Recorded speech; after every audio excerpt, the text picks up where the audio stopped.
Hello everyone. तो दुआ है आप सब लोग ठीक ही है। तो पहला हम लोगों का वीडियो गया था वो पार्ट 1 था सर्कल का। अब आज हम ले गए हैं पार्ट 2। तो पार्ट 2 में क्या क्या है वो देख लेते हैं। एक्सरसाइज चैप्टर ये 10 है तो उसका एक्सरसाइज 10.2 आज हम करेंगे। ठीक है, तो देखते हैं क्या है इसमें। तो आशा करता हूँ आप लोगों को वीडियो 1 बहुत अच्छा लगा। ठीक है, जो हम लोग का पार्ट 1 था, हम लोग का पार्ट 1 वीडियो था, ये पार्ट 2 है। तो पार्ट 1 आप लोगों को बहुत अच्छा लगा। उसमें मैंने सर्कल क्या होता है, सर्कल का डेफिनेशन क्या है, एक एक चीज मैंने डिटेल्स में समझा दिया कि ए प्लेन क्या होता है, ए वो जो फिक्स डिस्टेंस क्या है वो क्या होता है, फिक्स पॉइंट जो होता है वो क्या होता है, वो सब कुछ मैंने डिटेल्स में समझा दिया। फिर मैंने ये भी समझाया आप लोगों को कि पाइथागोरस का फॉर्मूला थोड़ा बहुत समझा था। आज पाइथागोरस का फॉर्मूला हम थोड़ा डिटेल्स में जाएंगे। ठीक है, दूसरी बात, आज हम इस टॉपिक के इस पीपीटी के अंदर हम लोगों का क्या क्या है तो उसके डिटेल्स आज हम रिव्यू करेंगे। तो देखते हैं इसमें क्या है। देखिए, अगर पढ़ाई करना है तो मैथमेटिक्स ऐसा एक सब्जेक्ट है, इसको जितना तुम प्रैक्टिस करोगे उतना तुम्हारे लिए इजी बनता जाएगा। और प्रैक्टिस नहीं करोगे तो तुमको ऐसा लगेगा कि ये भाई ये है क्या, ये बहुत टफ है। ठीक है, तो प्रैक्टिस तो भाई जरूरी है। तो आज देखते हैं हम लोग का क्या है यहाँ पे। Number of tangent from a point on a circle. ठीक है, एक पॉइंट से एक सर्कल, मतलब एक सर्कल के लिए एक पॉइंट से हम कितना टेंजेंट ड्रॉ कर सकते हैं एट ए टाइम। ठीक है, एक टाइम पे हम कितना सर्कल ड्रॉ कर सकते हैं। तो यहाँ पे आप लोग देख सकते हैं, यहाँ पे आप लोग देख सकते हैं। ठीक है, कलर रेड कलर ले लेता हूँ। ठीक, तो केस वन में क्या है, इनसाइड द सर्कल। मैंने कल बताया था आप लोगों की एक सर्कल जब हम एक प्लेन में बनाते हैं तो वो उस प्लेन को 3 हिस्से में डिवाइड करता है।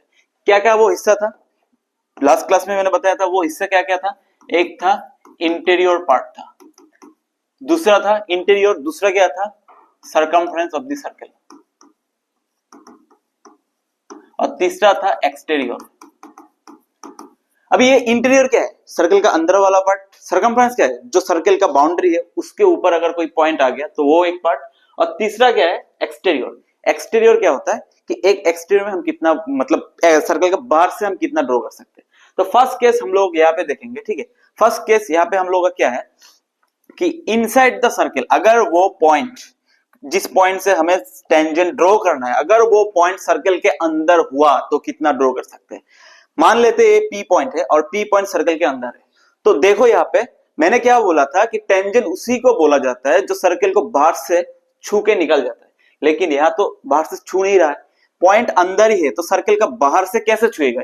तो यहाँ पे जितना भी तुम लाइन खींचो वो सर्कल के लिए कभी टेंजेंट नहीं बन जाएगा, वो क्या बन जाएगा, सेकेंड बन जाएगा। सर्कल को 2 हिस्सों में बांटने वाला लाइन बन जाएगा। तो हम ये कह सकते हैं अगर एक पॉइंट सर्कल के अंदर है, इंटीरियर पार्ट में है, तो वहां से हम कितना ड्रॉ कर सकते हैं, कितना टेंजेंट ड्रॉ कर सकते हैं। नंबर ऑफ टेंजेंट इज 0, एक भी टेंजेंट ड्रॉ नहीं कर सकते। ठीक है, सेकंड केस नंबर 2, यहाँ पे क्या लिखा है, ऑन दी सर्कल। अगर सर्कल के ऊपर हुआ तो ये जो सर्कल का बाउंड्री है, अगर इस बाउंड्री के ऊपर एक पॉइंट आ गया तो कहीं पे भी किसी भी जगह पे एक पॉइंट आ गया तो उस पॉइंट से हम कितना सारा टेंजेंट ड्रॉ कर सकते हैं, only 1 tangent we can draw. ठीक है, आप लोग ये बात याद रखना, we can draw a single tangent, only one tangent if the point is on the circumference of the circle or on the circle।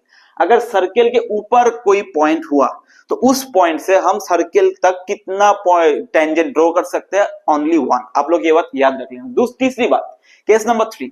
Case number 3 क्या है, अगर पॉइंट एक्सटीरियर में, फर्स्ट केस था इंटीरियर, दूसरा था ऑन द सर्कल, तीसरा क्या आ गया हम लोग का outside the circle, that means exterior part. कौन सा पार्ट, एक्सटीरियर पार्ट। अगर एक्सटीरियर पार्ट में एक पॉइंट है तो वहां से हम एक सर्कल तक कितना कितना टेंजेंट ड्रॉ कर सकते हैं। आप लोग यहाँ पे देख सकते हैं, मान लेते हैं एक पी एक पॉइंट है और पी पॉइंट से हमें इस सर्कल में टेंजेंट ड्रॉ करना है। तो नीचे की तरफ एक टेंजेंट आ रहा है और ऊपर की तरफ एक टेंजेंट है, मतलब हम कितना टेंजेंट ड्रॉ कर सकते हैं, 2 टेंजेंट ड्रॉ कर सकते हैं। तो यहां से आप लोगों को क्या मिला, अगर पॉइंट इंटीरियर पार्ट में हुआ तो 0 टेंजेंट, अगर पॉइंट ऑन द सर्कल हुआ तो कितना टेंजेंट, ओनली 1 टेंजेंट, और अगर पॉइंट एक्सटीरियर पार्ट में हुआ तो कितना टेंजेंट, 2 टेंजेंट आ रहा है। समझ में आ गया। तो ये बात दिमाग में बिठा लेना कि अगर सर्कल का बाहर कोई पॉइंट है, मतलब एक्सटीरियर पार्ट में कोई पॉइंट है, तो वहां से हम सिर्फ 2 ही टेंजेंट ड्रॉ कर सकते हैं। और यहाँ पे एक बहुत इंटरेस्टिंग बात है, यहां से 2 टेंजेंट है, टेंजेंट का नाम क्या क्या है, एक है PT1 और दूसरा है PT2। ये वाला PT2 और ये वाला PT1। तो यहाँ पे आप लोग एक बात देख लेना, ये जो एक पॉइंट से हमने दो टेंजेंट ड्रॉ किया, ऑलवेज इन ये दो टेंजेंट क्या होगा, इक्वल होगा। इस दो टेंजेंट का जो डिस्टेंस होगा, जो मतलब वो मेजरमेंट होगा कि अगर ये वाला टेंजेंट 5 सेंटीमीटर आ गया तो ऊपर का भी कितना आएगा, 5 सेंटीमीटर आ ही जाएगा। यही थ्योरम 2 में हम प्रूव करेंगे कि if we draw two tangent from a point outside the circle then the two tangents are equal, वो दोनों टेंजेंट क्या होगा, इक्वल होगा। तो उसी को अब हम नेक्स्ट थ्योरम में प्रूव करेंगे। तो आशा करता हूं आप लोगों को ये समझ में आ गया। अब इस सेकंड केस में देखते हैं थ्योरम 10.2। यहां पे क्या बोला गया है, the length of A tangent of tangents drawn from A external point. ठीक है, एक्सटर्नल पॉइंट से अगर हम कोई टेंजेंट ड्रॉ कर रहे हैं to a circle are equal, that means यहाँ पे जो ये जो क्या कहते हैं उसको, टेंजेंट जो है पी क्यू और यहाँ पे क्या है पी आर, ये दोनों टेंजेंट क्या करना है, हम लोगों को इक्वल प्रूव करना है। वही थ्योरम 10.2 हमको बता रहा है कि this two tangents are equal. तो हम कैसे करेंगे, देखो यहाँ पे सिंपली यहाँ पे देख लेते हैं कि अगर यहाँ पे दो ट्राइंगल फॉर्म हो रहा है, triangle P O Q and triangle P O R, ये दो ट्राइंगल अगर हम एज्यूम करें, आप लोग चैप्टर नंबर 6 में पढ़े होंगे शायद कि दो ट्राइंगल अगर कन्ग्रुएंस है तो हम लोग यहाँ पे क्या करेंगे, ट्राइंगल को कन्ग्रुएंस प्रूव करेंगे पहले। तो पहले हम ये देखते हैं PO जो है इक्वल्स टू PO, क्यों हो रहा है भाई, ये वाला ट्राइंगल के लिए,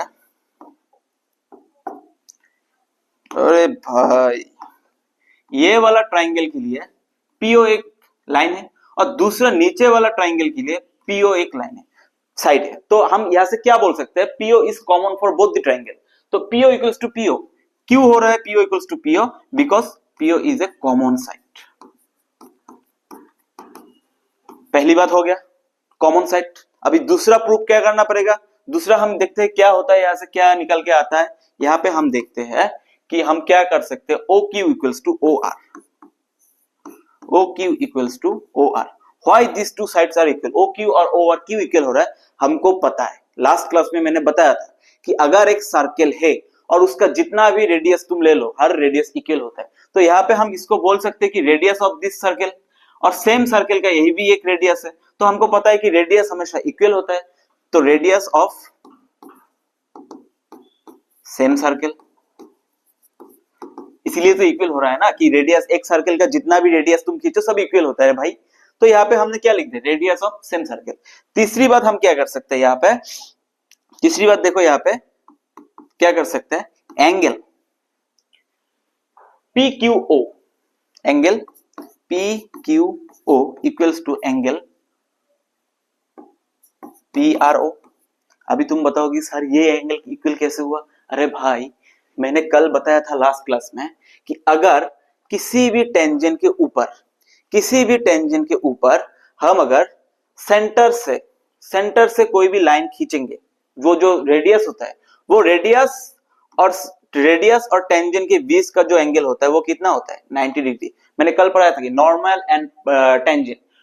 and tangent always perpendicular to each other, that means they are making 90 degree angle. तो यहाँ पे ये 90 डिग्री एंगल हो गया, तो इधर भी 90 डिग्री हो रहा है, तो ये क्यों छोड़ देगा भाई, ये भी तो बोलेगा कि ये भी 90 डिग्री है, बोथ साइड 90 डिग्री। तो हम यहाँ पे क्या लिखते हैं, POQO equals to PRO। Why this two are equal, because they are 90 degree angle. ठीक है, तो 3 हमने प्रूव कर दिया। तो हम यहां से क्या बोल सकते हैं, एक मिनट भाई, एक मिनट, क्या हो जाता है यहाँ पे देखो। तो therefore triangle POQ congruence triangle POR। Why, RHS। Chapter 6 नहीं, वो चैप्टर का कितना नंबर था मुझे पता नहीं। ट्राइंगल चैप्टर में क्या था, वहां पे right hand side, right angle hypotenuse side, any side. Right angle मतलब 90 डिग्री वाला एंगल इक्वल दिखाना पड़ेगा, हम लोगों ने इक्वल दिखाया। H मतलब हाइपोटेनस इक्वल दिखाना पड़ेगा। मैंने बोला था कि 90 डिग्री के ऑपोजिट में जो साइड होगा उसको हम क्या बोलते हैं, हाइपोटेनस। तो यहाँ पे 90 डिग्री का ऑपोजिट में कौन सा है, PO, that is PO is the hypotenuse, और हमने हाइपोटेनस को इक्वल दिखा दिया यहाँ पे। ठीक है सर। तीसरी बात यहाँ पे और एक चीज क्या है, S मतलब कोई भी एक साइड इक्वल दिखाओ, मतलब हम लोगों ने OQ और OR इक्वल दिखाया। तो क्या हो गया, RHS रूल के मुताबिक POQ कॉन्ग्रुएंस POR हो गया। तो हम यहां से क्या लिख सकते हैं, P Q equals to P R why by CPCT. हो गया खत्म, तो प्रूव हो गया। तो हम यहां से क्या बोलते हैं, हमें तो यही प्रूव करना था ना कि P Q equals to P R है। यहाँ पे हम लोगों को क्या दिखा दिया, P Q equals to P R. हो गया बात खत्म, हमने प्रूव कर दिया, तो सॉल्व हो गया हम लोगों का। तो यही तो बोलता है कि अगर किसी एक्सटीरियर पॉइंट से अगर तुम दो टेंजेंट खींच रहे हो एक सर्किल पे, वो दो टेंजेंट क्या होता है, इक्वल होता है। यहाँ पे मैंने लिखा था और यहाँ पे मैंने प्रूव कर दिया। तो दुआ करता हूं या आशा करता हूं आप लोगों को समझ में आ गया। तो नेक्स्ट टॉपिक हम लोग देखते हैं, हमारा नेक्स्ट पेज में क्या है, Pythagoras theorem. This is very important theorem, आप लोग इसको इग्नोर मत करना। अगर आप फ्यूचर में सोच रहे हैं कि मुझे साइंस लेना है, साइंस स्ट्रीम लेना है, कोई भी स्ट्रीम लो, सब स्ट्रीम अच्छा होता है, लेकिन अगर आप ये सोच रहे हैं कि मुझे फ्यूचर में साइंस स्ट्रीम लेना है, तो भाई प्लीज प्लीज प्लीज इस थ्योरम को पूरा खोल के पी जाओ। बहुत ज्यादा इंपॉर्टेंट थ्योरम है ये, बहुत ज्यादा इंपॉर्टेंट थ्योरम है पाइथागोरस थ्योरम। देखते हैं पाइथागोरस ने क्या बोला था कि अगर कोई भी, Pythagoras theorem only used in right angle triangle, ठीक है, राइट एंगल ट्रायंगल। पाइथागोरस का थ्योरम जो है वो कहां पे यूज होता है, always right angle triangle.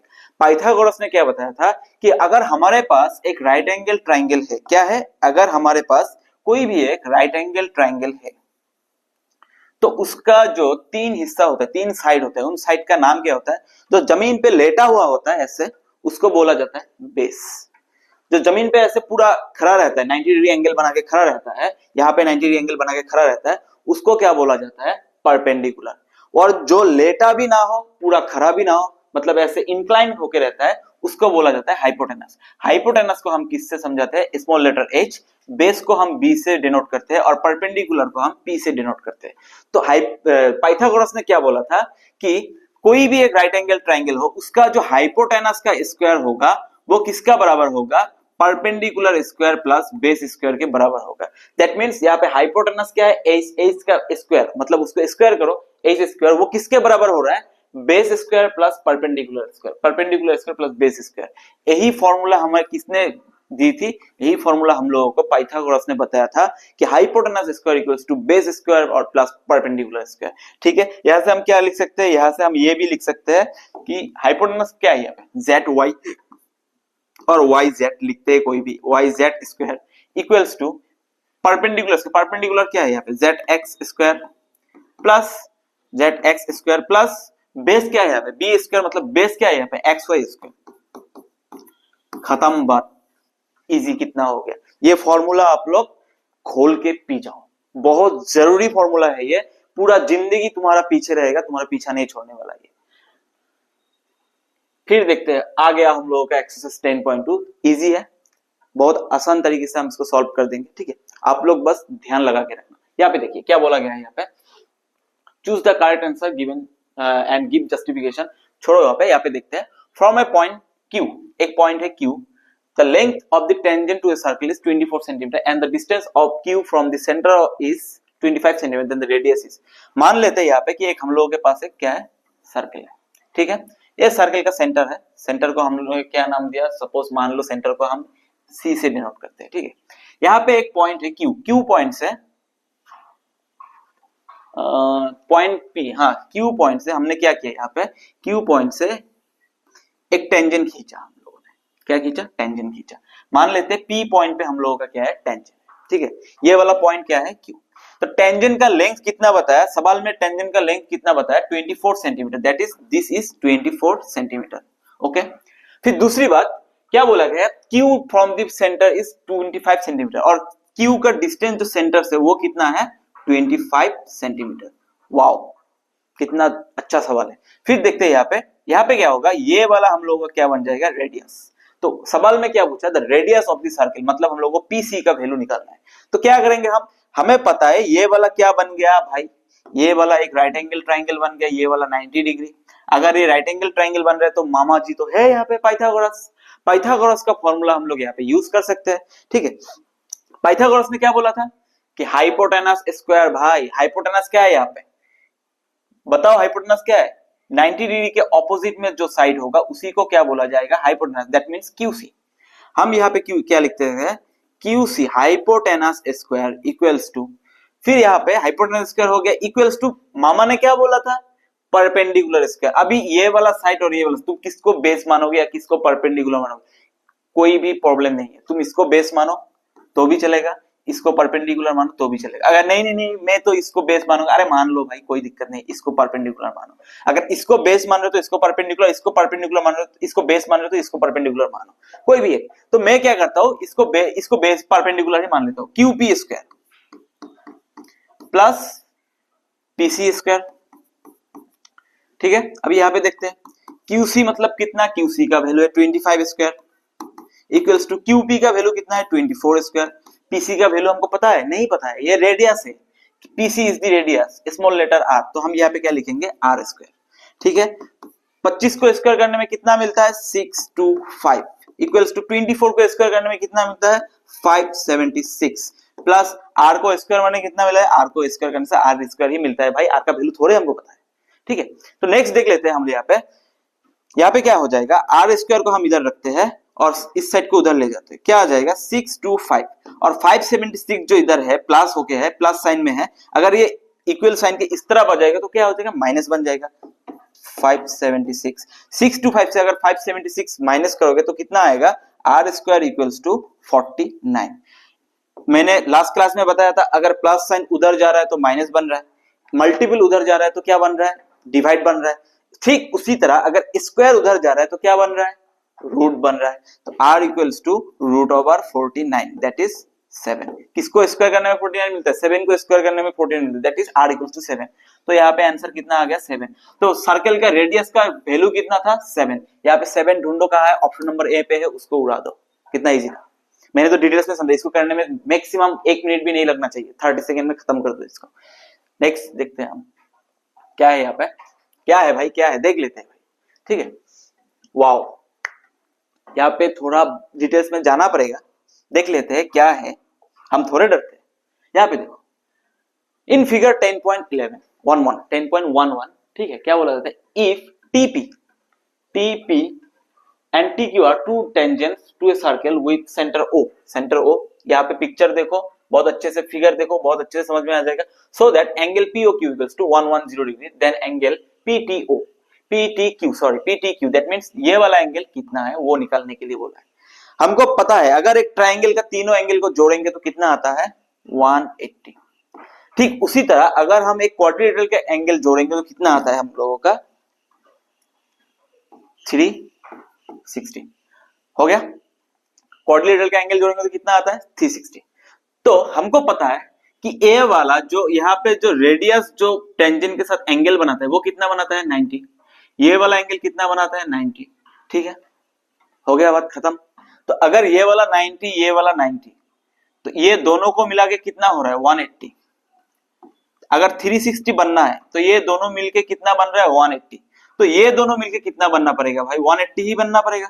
Easy है, कितना इजी है, बहुत ज्यादा इजी है, ठीक है। तो यहाँ पे देख लेते हैं, वी नो हमें क्या पता है, अरे भाई वी नो हम जानते हैं कि एंगल अगर किसी एक पॉइंट से सर्किल में अगर हम दो टेंजेंट खींच रहे हैं तो वो जो पॉइंट पे जो एंगल बन रहा है और सर्किल के सेंटर पे जो एंगल बन रहा है उन दोनों को मिला के कितना होता है 180 होता है। क्योंकि ये वाला 90 और ये वाला 90 मिला के 180 बन रहा है, 360 से 180 को हटा दो बाकी कितना रहता है 180 रहता है।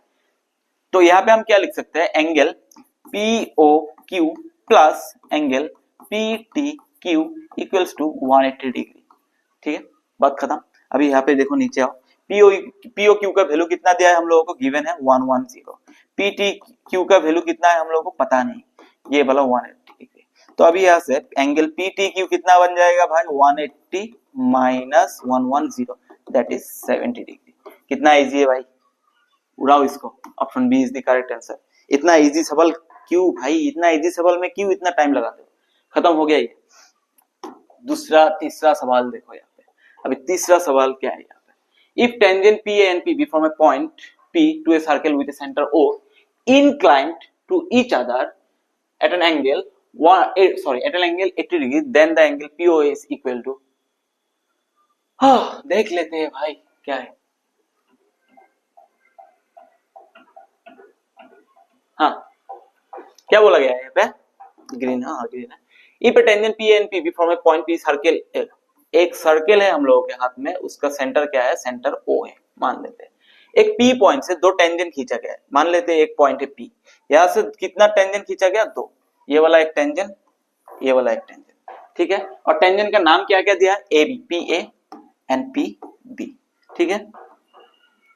तो हम लोग यहां से क्या कहते हैं, रेडियस खींच देते हैं, OA and OB are radius, this angle is 90 degree, हमको पता है 90 डिग्री होता है, ये वाला एंगल कितना होगा, 90 डिग्री होता है, हमको सब पता है, ठीक है। और ये दोनों एंगल मिला के कितना होगा, 80 डिग्री, सॉरी 180 डिग्री, ये वाला है दोनों एंगल। अभी क्या बोला गया है, angle PO inclined, the two tangents are inclined at an angle 80 degree, कितना डिग्री पे इंक्लाइन है, 80 डिग्री पे है। Then the angle POA, POA कितना होगा भाई, एक बात याद रखना हमेशा, ये जो लाइन है टेंजेंट का पॉइंट से अगर हम सेंटर तक कनेक्ट कर रहे हैं, वो जो लाइन है वो क्या करता है, इस एंगल को, जो टेंजेंट जो दोनों इंक्लाइन होकर एंगल बनाते हैं, उस एंगल को इक्वल हिस्से में बांटता है, दैट इज 40 डिग्री, ठीक है। तो इसका मतलब क्या, अगर ये पूरा का 80 डिग्री है तो इसका आधा कितना हो जाएगा, 40, आधा कितना हो जाएगा, 40 हो जाएगा। तो ये वाला तो 90 है। हम लोगों को किसके बारे में पूछा, POA के बारे में पूछा। अगर POA के बारे में पूछा तो ठीक है, तो एक बात यहाँ पे देख लो, अगर ये वाला 80 है तो ये वाला कितना हो जाएगा, 100, बिकॉज इन दोनों को मिला के कितना होना चाहिए, 180 होना चाहिए। अगर ये वाला लाइन इसको आधा कर रहा है, इसको भी आधा करता है, तो इसको आधा करने के बाद ये वाला एंगल कितना मिल जाएगा, 50। और तुमको अगर ऐसे पसंद नहीं आ रहा है तो तुम कैसे कर सकते हो, ट्राइंगल बन रहा है, ये वाला एक ट्राइंगल बन रहा है कि नहीं बन रहा है, बन रहा है, ऑब्वियसली बन रहा है, हाँ तुम तो बोलोगे हाँ सर बन रहा है। अगर ट्राइंगल के तीनों एंगल मिला के कितना होना चाहिए, 180 डिग्री, ठीक है, 180 डिग्री होना चाहिए। तो अगर ये वाला 90 है, ये वाला 40 है, तो 90 प्लस 40, इन दोनों को अगर हम 180 से माइनस कर दे तो ये वाला निकल आएगा। तो इसको हम क्या कहते हैं, 180 से माइनस कर देते हैं, कितना आ जाएगा, 180 से अगर ये दोनों जोड़ के माइनस कर दे 130, दैट इज 50। तो मतलब तीनों मिला के हो रहा था 180, हमने इन दोनों को खत्म कर दिया 180 से, तो कितना रहेगा, ये थर्ड पार्टी रहेगा, ये थर्ड पार्टी कितना आ जाएगा, 50 आ जाएगा, 50 आ गया, बात खत्म, जिंदगी हसम, ठीक है। दूसरा देख लेते हैं, दूसरा नहीं है, तीसरा नहीं है, हम लोगों का यहाँ पे सवाल खत्म हो गए, हम लोगों ने बहुत अच्छे से निपटा दिया इसको।